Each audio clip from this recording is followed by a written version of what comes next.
Alright, what's up YouTube?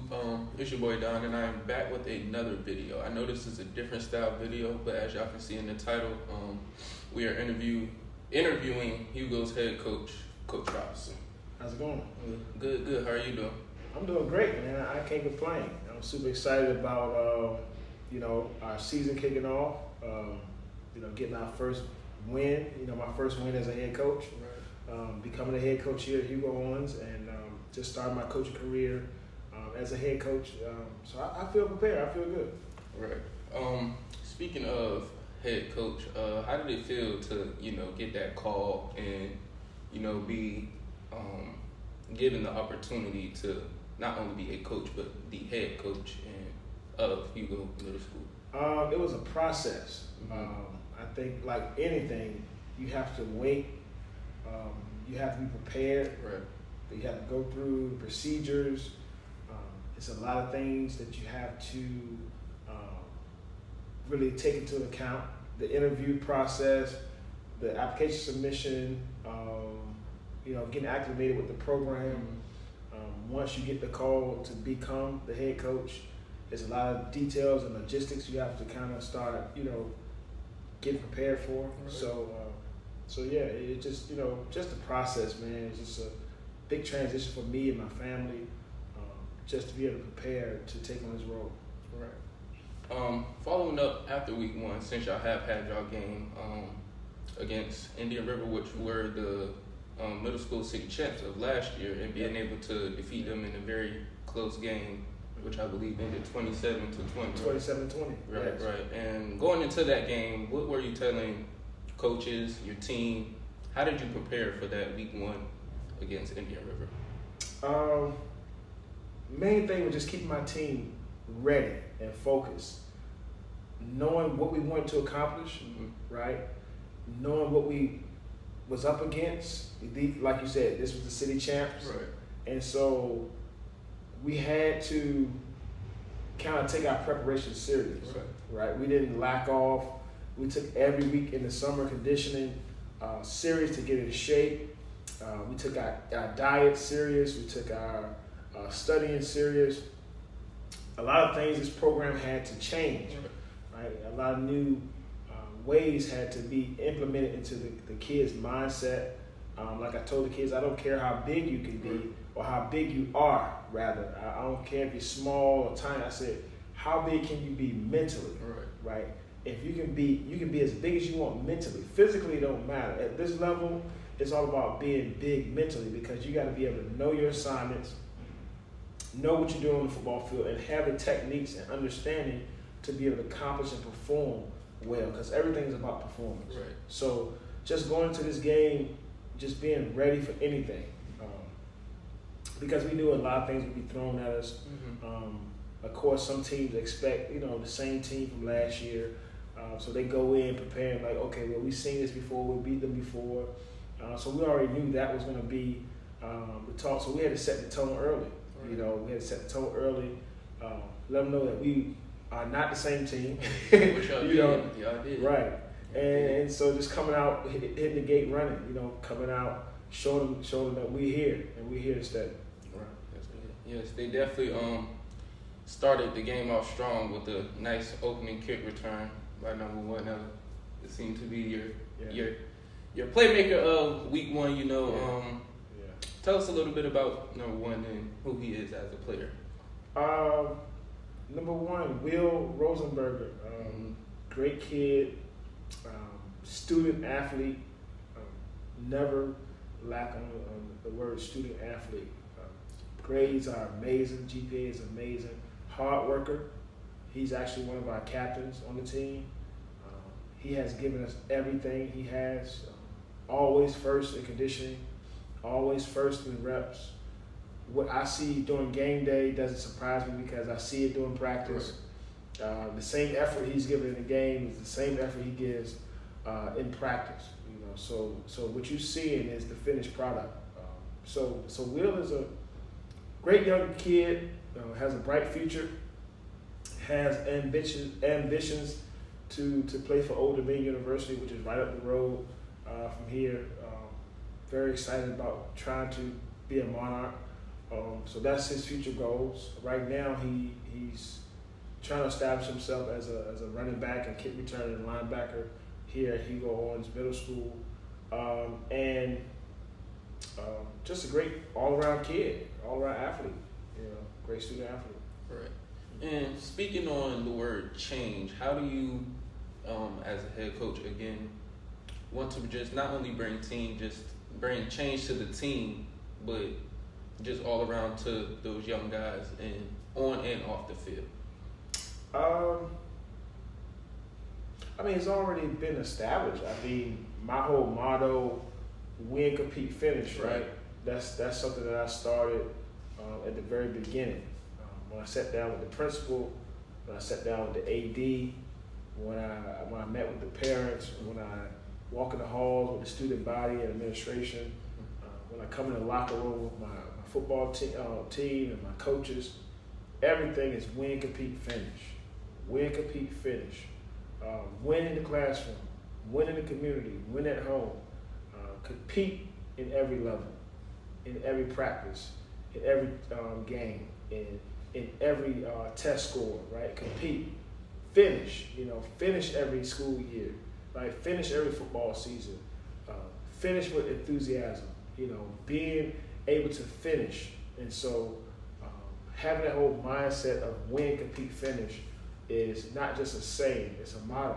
And it's something that you have to live by, something you have to endure, take in, something you have to ingrain and be a fabric of who you are as an athlete, as a coach, and as a person. It's a mindset. Right. When you guys were, summer conditioning and things of that sort, getting your team together, what were the main, like you said, I know you wanted to see mentally, but what separated certain players as far as your starting lineup, and then like the young ones that you kept, but you're working on your 8th graders, 7th graders, how do you make sure that they all are on, one accord? It's a three-headed sword, right? Like I told one of my 7th graders today, he came and said, hey coach, how can I get more playing time? Right. And that's always a question. Mm-hmm. But then you have to turn around and ask yourself, are you ready? Right? I said, you have the shoulder pads on, you have the jersey, you have the helmet, you have a locker, right? That's the first step. The number one step was making the team. Right. When I put this 44-man roster together, I had to think about right now, next year, and the future, and so when you're establishing a roster, you have to think about, okay, what players is coming back next year, what players right now as 8th graders can lead this team to victory and establish a foundation, and what players can you see establishing or sustaining that foundation for the next coming year, and what do you see longevity-wise? Like right now we have a quarterback that's a 6th grader.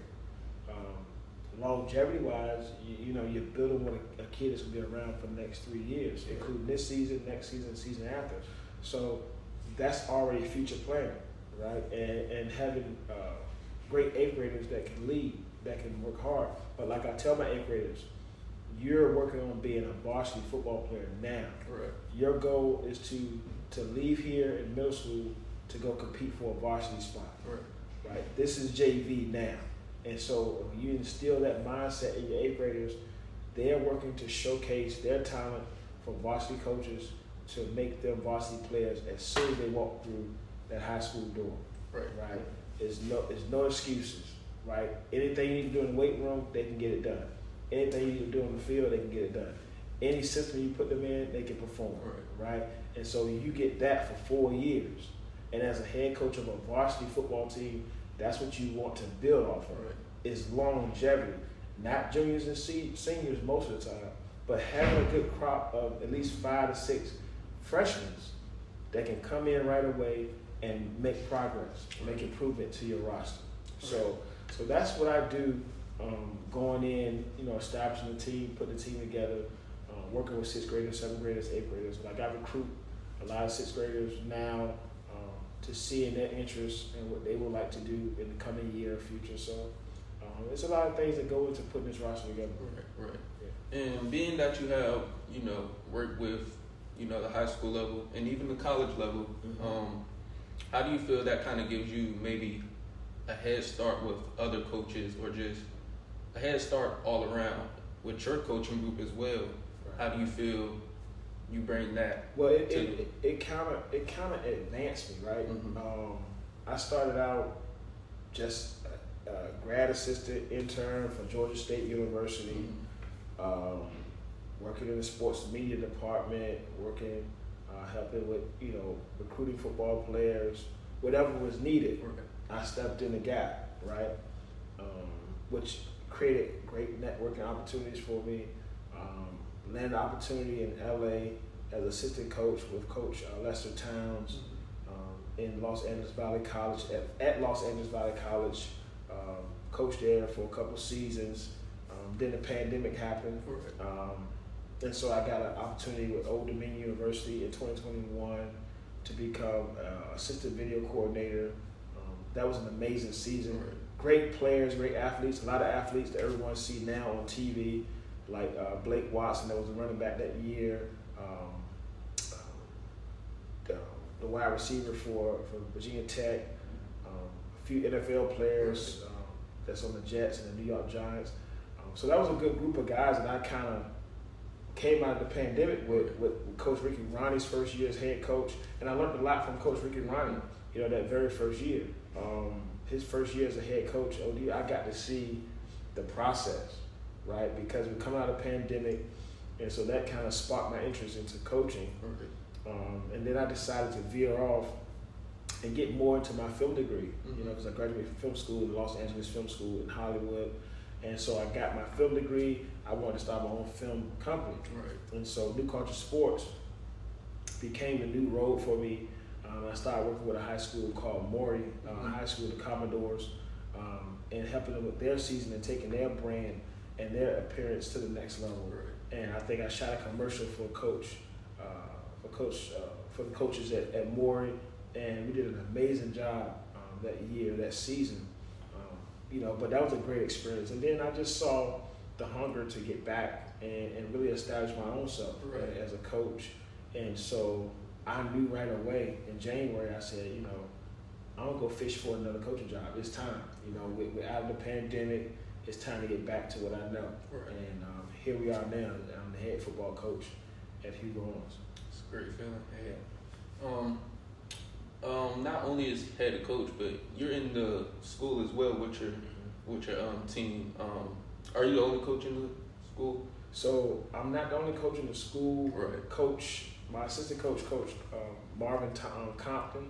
He's a security guard for the school as well.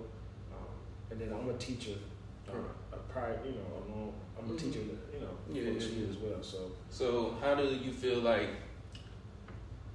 in school, and then being able to, not only just outside of practice and stuff like that or during the game, but you actually get to be with your students during school time, How do you feel like that connection helps? Man, that connection helps tremendously, without a doubt. You get to build relationships with the student body, with the athletes. You get to go through the day-to-day, like the lunch bells, the classroom, the hallways, right? You're not just showing up at 3 o'clock and just, hey, time for practice. So you know what they got to go through. Like I make it mandatory to do 45 minutes of study hall because I know how important it is to turn their schoolwork in. The teachers need their assignments turned in, right? Academics first, right? And that's something that I stand on very highly is academics first, right? Academics make it available to come in this locker room and to be a student athlete, right? And so I make it a priority. At 3 o'clock, I need the health rooms open. Let's get the kids in. Let's get the academics going because I see what they go through as a teacher. I'm in the classrooms with them. I'm in the school in the day, going through the stuff with them. And so it helps out a whole lot because I see them on a daily basis and I get to go through the process with them. All right, so wanted to jump back into week 1, recap. It was a tight game all the way through, you know. Just kind of give how you were when adversity hit, you know.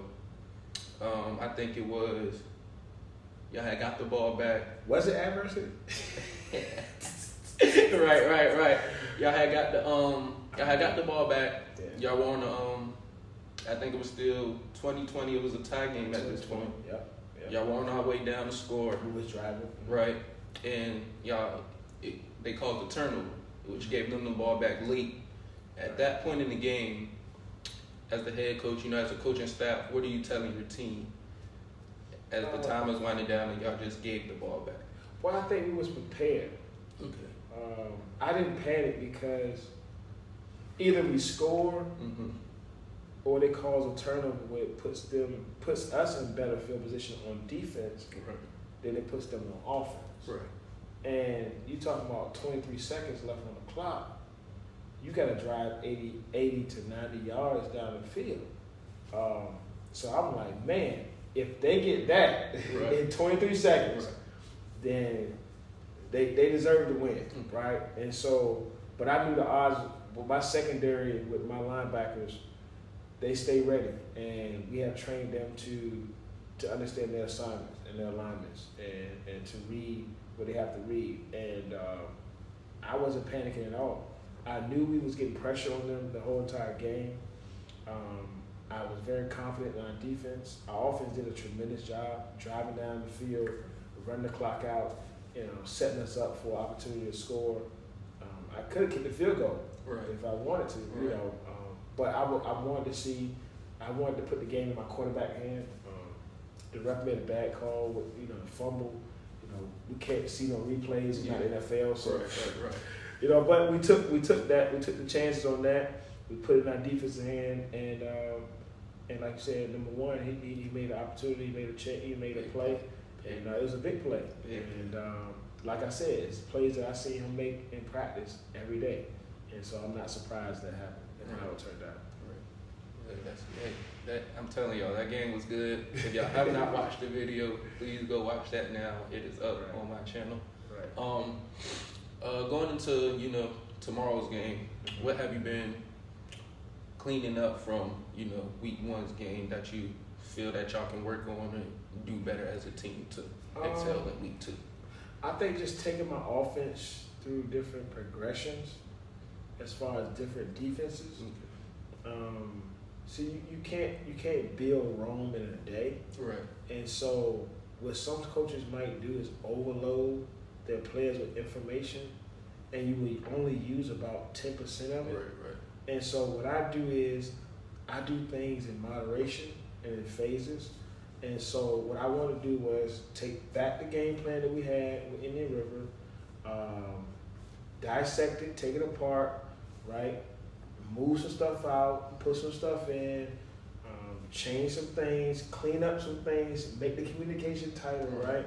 Because everything is communication, right? Communication is key. That's the main thing. And your communication has to be solid. And so I wanted to clean up some things and make sure that we can kind of get better in our passing game. I feel like we established a run pretty well. But, you know, my quarterbacks have to get more comfortable with seeing different reads and different defenses. So that was one of the things that we emphasized on. Defensive-wise, we just wanted to keep going on game plan and film, breaking down film to see different offenses, and rep our special teams. Make our special teams a lot better and perform well for us, because I feel like we can turn the game around with great special teams. Yeah, we're great on special teams, and we will definitely consider that. Film was brought up as well. How important do you know, kind of beat that into your players' head to kind of actually take that part of the game serious, not just to being in practice and doing it, but actually sitting down and seeing and dissecting it with their eyes first? It's right after study hall. Like, you catch them right after going through their homework and studying, and then you take them in a film study, and then they study the game. And so while their minds is already learning mode, you take them right in that moment, and then you bring them back into the locker room and let them go to the field. and just take them through that process and that progression so they can retain the information. And now they're going home and then like they feel complete. Right. I got my homework done. I got my film study done. We went through the game plan for tomorrow. I'm gonna do a little bit more studying now at home. If I go to sleep, I'm gonna eat some food. Go to school tomorrow. My hair on right. I'm gonna go through class, and then we can go to the locker room and get ready. So it's a process, right. And then now the communications is there. And like I said from the very beginning of this interview, is the process. Mm-hmm. Everything's the process, and taking these kids through different processes to strengthen their mind. Because like I said, how big can you be mentally? Right. How big can you be mentally? If you can be big mentally, you can make big plays on the field, no matter what size you are. It don't matter your size. It's all about your mindset. So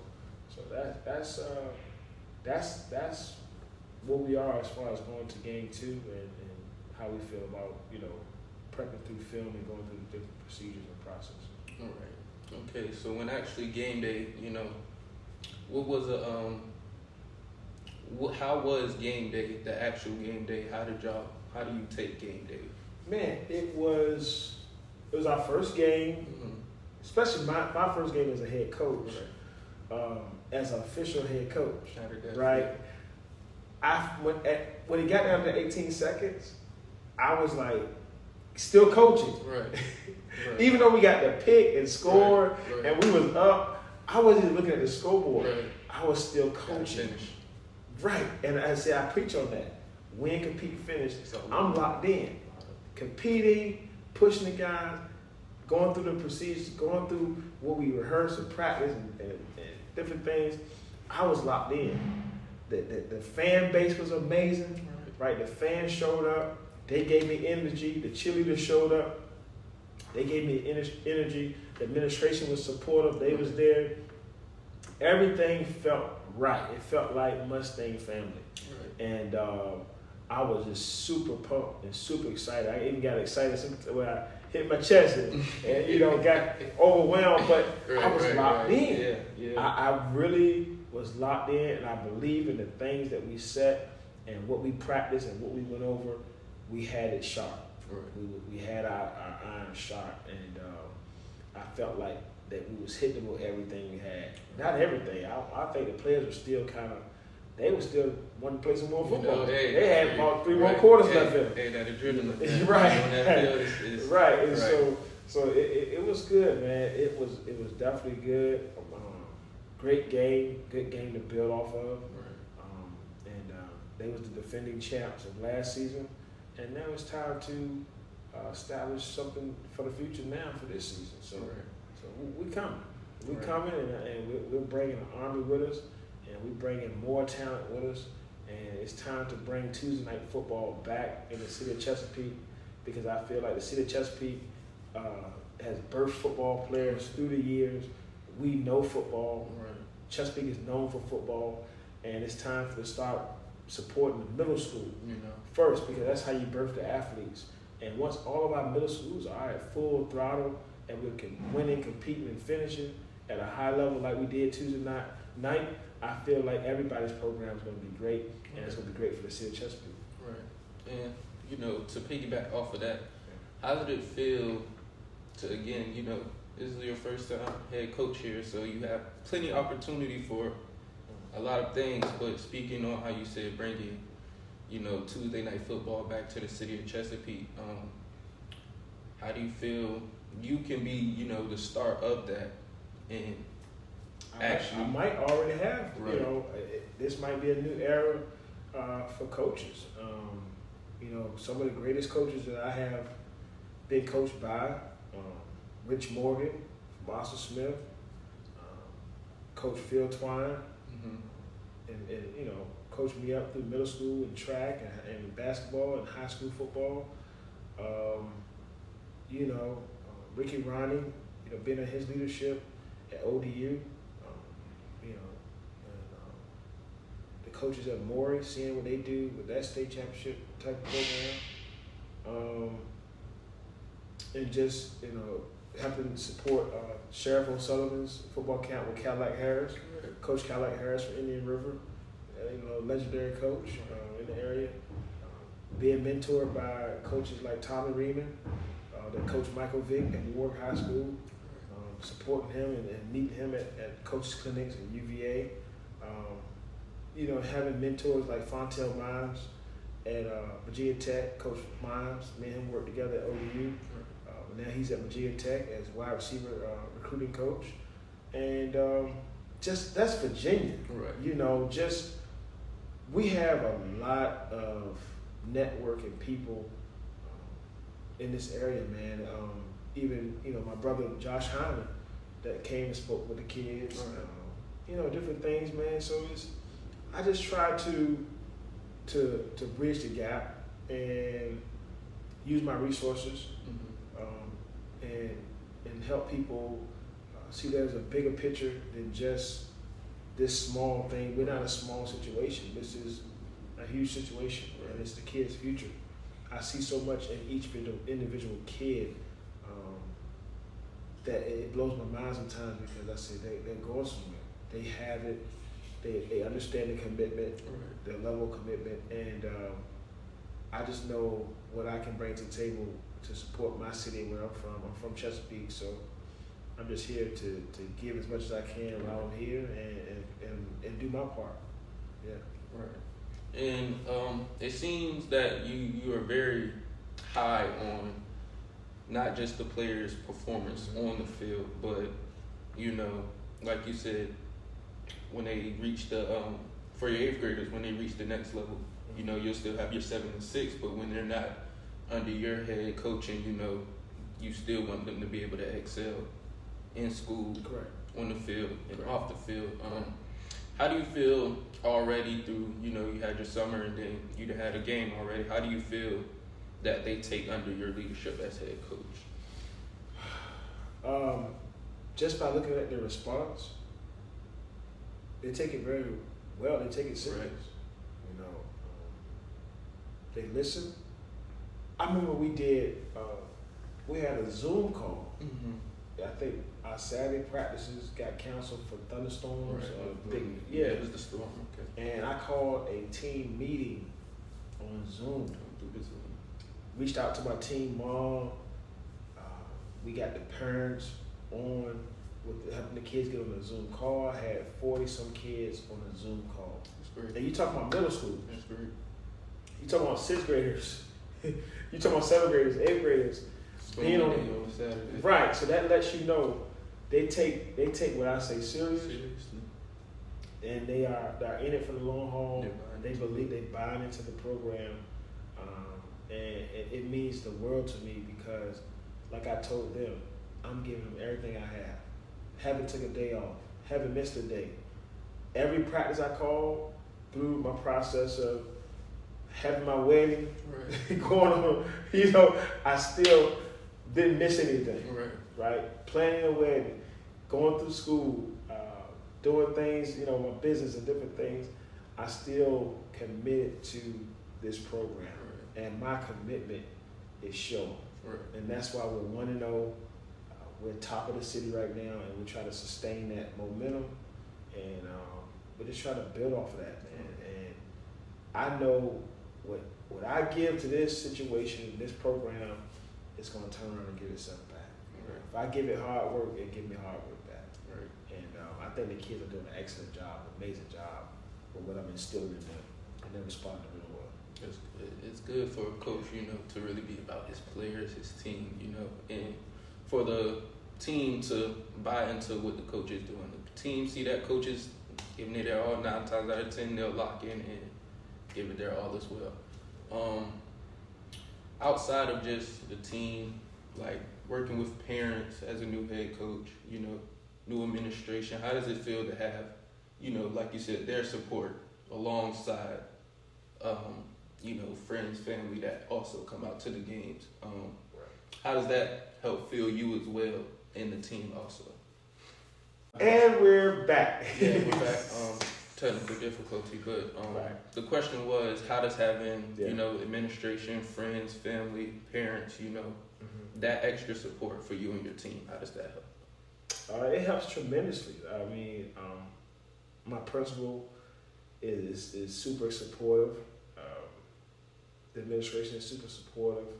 The parents have been an amazing support. I mean, making sure that kids are here. Like summer conditioning, we had 80 kids every day in summer conditioning, man. That means parents was dropping them off.